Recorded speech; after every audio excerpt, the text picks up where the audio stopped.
నేను దుబాయ్‌కి ఏజెంట్ ద్వారా వెళ్ళాను. అక్కడ నన్ను ఏసీ మెకానిక్ అని తీసుకెళ్లారు. ఏసీ మెకానిక్ తీసుకెళ్ళి నన్నక్కడ ఈ కన్‌స్ట్రక్షన్ ఫీల్డ్‌లో వదిలేసి 20 అంతస్తులు, 30 అంతస్తులు మట్టి ఎత్తమనడము, కంబీలు పైకి కిందికి మోయమని చెప్పడము, ఫుడ్ కూడా వాళ్ళదే అని చెప్పి అసలు వెళ్ళినప్పటి నుంచి ఫుడ్ కూడా ఏమీ లేకుండా చేసేసినారు సార్. మళ్ళీ దాని తర్వాత నేను ఏం చేయాలి అనేసి మా ఏజెంట్‌ని అడిగితే వాళ్ళు కంపెనీ అడుగుతామని చెప్పి వాళ్ళు అడగకుండానే ఈ కంపెనీ అంతా ఏమి ఇవ్వదంట అటనేసి చెప్పాను సార్. ఇలా మీరు చెప్పి నన్ను ఇలా తీసుకొచ్చారు, పని కూడా చెప్పిన పని ఏది లేదు, నేను ఏం చేయాలి అటని అడిగితే వాళ్ళు ₹1,00,000 కట్టమని చెప్తున్నారు. నువ్వు ఆ ₹1,00,000 కట్టేసి నువ్వు ఇంటికి వచ్చుకో అటనేసి ఆ రోజు నుంచి ఫోన్లు కూడా నాకు రెస్పాన్స్ లేదు సార్. ఫస్ట్ మీది ఏ ఊరు, మీది ఎక్కడ? మా చిత్తూరు జిల్లా చెల్లోపల్లి గ్రామం పక్కన యాదవ్ కాలనీ సార్. సో నేను బ్రోకర్ ఏజెంట్లు తీసుకుపోయినారా, నువ్వే పోయినా? ఏజెంట్లో కూర్చున్నాను. ఏజెంట్ ఎవరు అతను? తిరుపతిలో ఒక ఆడాము సార్. పేరు చెప్పు, అటువంటి వాళ్ళ ద్వారా మోసపోకూడదని చెప్పాలి. సార్ అదే ఆ పేరేమా ఏజెంట్? ఏజెంట్ పేరు వచ్చి లక్ష్మి. తిరుపతి పక్కన రేణిగుంటలో ఉంటున్నారు సార్. వాళ్ళ ద్వారా దుబాయ్కి ₹1,00,000 కట్టిపోయినావు.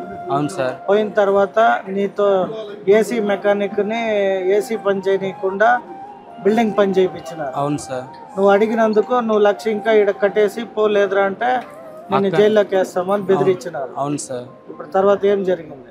దాని తర్వాత మళ్ళీ అదే అన్న దిలీప్ అన్న మా ఇంటికాడ వాళ్ళ ద్వారా మిమ్మల్ని కాంటాక్ట్ అయ్యి సారు తులసి సార్ను మాట్లాడి మీ దగ్గర మా నాన్న వచ్చి మాట్లాడిన సార్ ఆల్రెడీ మాట్లాడి మళ్ళీ ఎంబసీ వాళ్ళది మాట్లాడి వాళ్ళ ద్వారా పాస్పోర్ట్ తీపించుకొని ఇంకా మొత్తం టికెట్ అంతా వేసి కూడా మొత్తం దగ్గరుండి పిలుచుకొచ్చినారు సార్.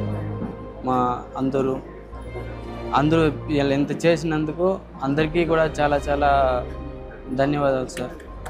సో దయచేసి రాయలసీమ నుండి సౌదీ దుబాయ్కి వెళ్ళే వాళ్ళు కావచ్చు, లేదా చిత్తూరు నియోజకవర్గం నుండి వెళ్ళే వాళ్ళు కావచ్చు, ఇటువంటి మోసాలు చేసే ఆ ఏజెన్సీలు కావచ్చు, బ్రోకర్ల ద్వారా వెళ్ళేటప్పుడు చాలా జాగ్రత్తలు తీసుకోండి. ఎందుకంటే తల్లిదండ్రులు ఎన్నో ఆశలతో చదివిపించి సాకి పెంచి లేదా ఉద్యోగం నేర్పించి అన్నీ తయారు చేసిన తర్వాత ఈ బ్రోకర్లు ఏజెంట్లు ఏం చేస్తున్నారంటే వీళ్ళ దగ్గర డబ్బు తీసుకొని నిన్ను అక్కడికి పంపించి మెకానిక్ని చేస్తాము లేదా ఇంకా ఎక్కువ డబ్బులు వస్తాయని ఆశ చూపించి తీసుకువెళ్ళి దుబాయ్లో వదిలిపెట్టి నువ్వు ఇప్పుడు ఇక్కడ చెప్పిన పని చేయాలి, చేయకపోతే నువ్వు ₹1,00,000 ఇక్కడ కట్టేది ఇండియాకు పోయట్లేదని చెప్పి వారిని బెదిరిస్తే